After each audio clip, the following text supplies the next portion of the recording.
Hello and welcome back. Today we're going to be doing our first in a series called Dragonstorm Draws. And we're going to begin today with drawing an eye.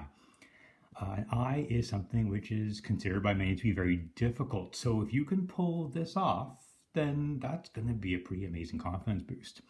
We're going to talk a bit about how to create the shape as well as the shading of the eye, as well as some details and textures.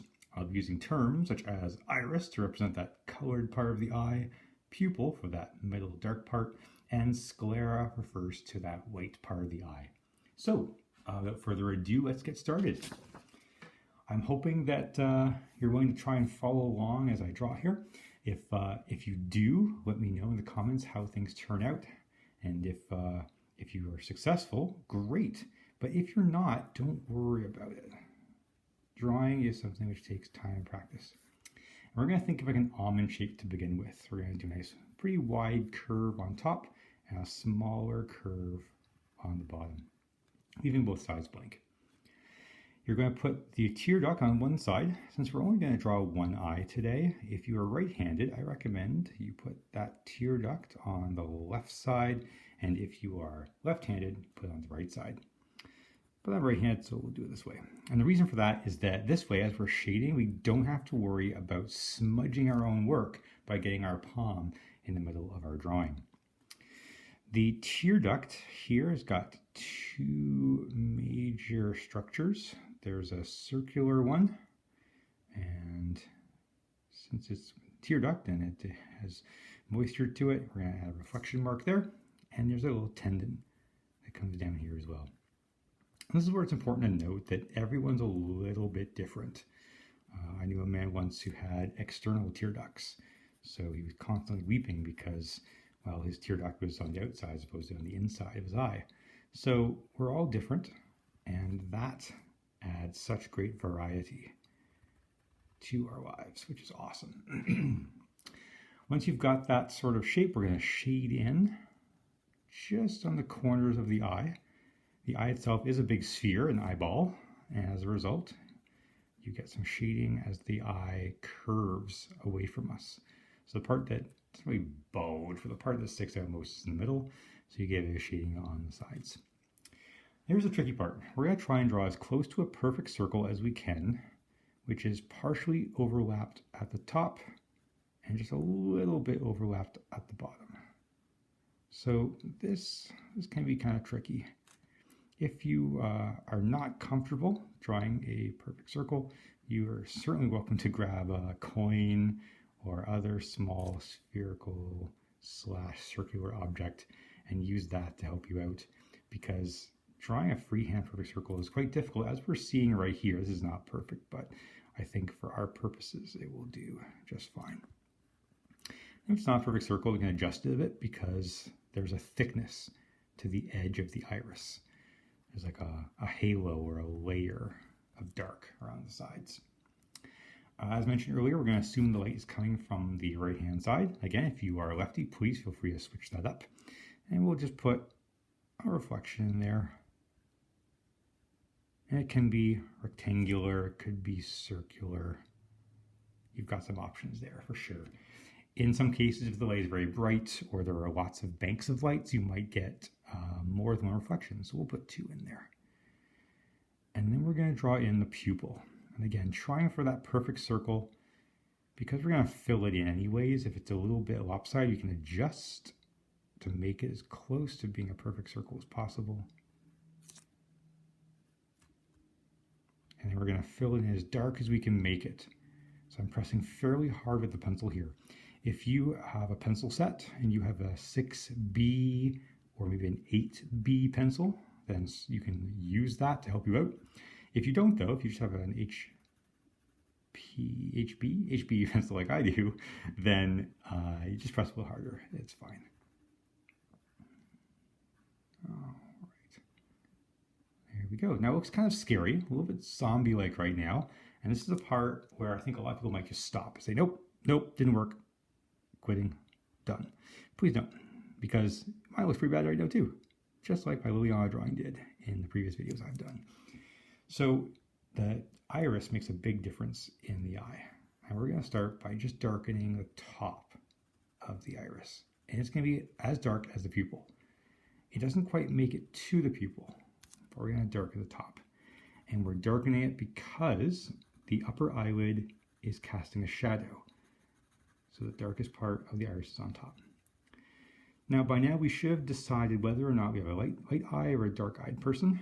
So if you are doing a light-eyed person, you want to go really light fairly quickly. We're transitioning from dark on top to much lighter on the bottom. If the person has hazel eyes or dark eyes, then we just go a bit darker than that. And notice that like the spokes in a wheel, I'm kind of working outward. And that just means that all my lines are a bit more consistent. You don't get like any strange lines that stand out too much. We're trying to follow the curve of the eye. Keep it consistent that way. All right, wow, what a difference. And a little bit darker again on the edges. Not as dark as the halo, but we want to show some depth there. So just by going over there later, nice and light, but it subtly shows some more depth in the eye, and that goes for around the iris as well, on the inside, around the pupil. All right, looking pretty sweet. We're going to add the eyelid next, and most of the time it's fairly close to the tear duct, then gets wider as it curves. I'm going to start on the end away from the tear duct as well, close here, but getting wider toward the top. And again, some people have very large, wide eyelids. Some people have skinnier ones. We're going to make ours kind of in between, more of an average.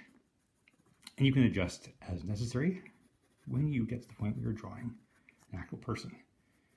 And we'll actually get to the point where we draw some celebrities to sort of try that out. Okay, we also get little pouches as we get older below the eye. So if your person's very old, these will be much more pronounced.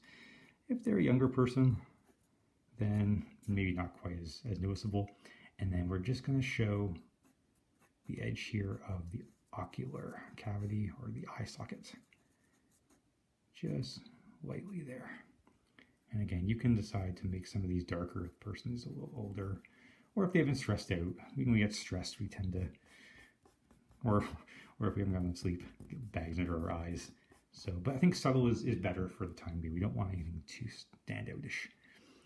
And then above the eyelid, we're going to get a bit of darkness, because the bridge of the nose is going to extend past the eye and up toward the eyebrow. That's where we're going to finish up for today.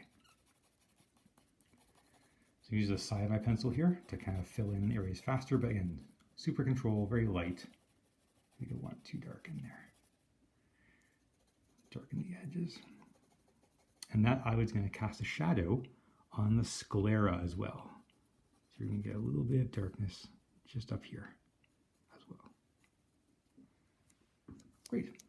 Have you ever seen those Facebook pictures where they've photoshopped away the eyebrows?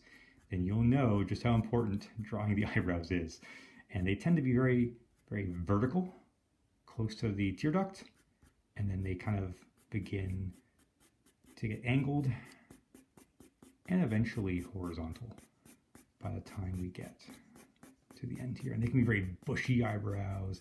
They can be more sculpted and less haggard looking. But they're getting skinnier as you get further away. So thicker here, skinnier over here. And they're just made up of individual hairs, so drawing a couple in here and there certainly doesn't hurt. All right, the eyebrow ridge is going to create a little bit of a shadow over here as well. This is where we also get the crow's feet if the person's a little bit older. But if they're not older, the skin's smoother, so we can just kind of smudge that in a little bit. And we have ourselves an eye. So I hope you found that helpful. If you did, please leave a like, leave a comment if you'd like to. Tell me about how your experience went with drawing. You might also want to try different types of eyes. different expressions maybe. You might get all sorts of different emotions being shown in your eyes as well. So you have some fun with that also. But nonetheless, thank you so much for watching. Hope you have a fantastic day and keep drawing.